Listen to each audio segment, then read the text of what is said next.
oggi, non se ne interventi. Ma non so qua. Visto che noi non abbiamo condiviso, le posso fare un po' qualche domanda in più.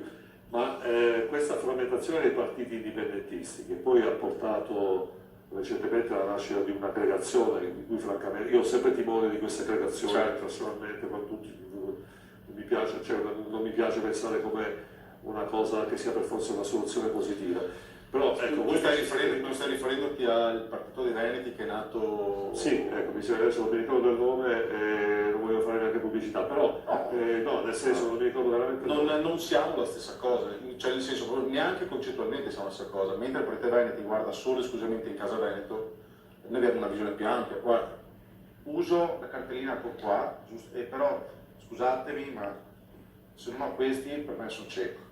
Domani alle 14:30 a Marcon, presso l'Anthony Palace Hotel, Pubblicità Progresso, ci saranno,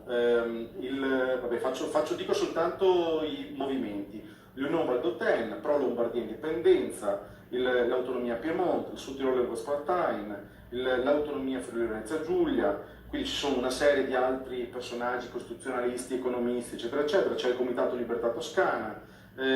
Quindi ci sono tutta una serie di personaggi, tra i quali poi c'erano anche ospiti, un'amica del candidato sindaco, la Simonetta Robinato, non vedo l'ora che stracci la testa del PD per poter dare finalmente voce al suo Veneto Vivo, che è un bel movimento che sta facendo cose interessanti, e ci sarà anche Maurizio Conte, che in questo momento è apparentato. Quindi una cosa diversa. Siamo aperti a 360 gradi a tutti coloro i quali non sono partiti nazionali.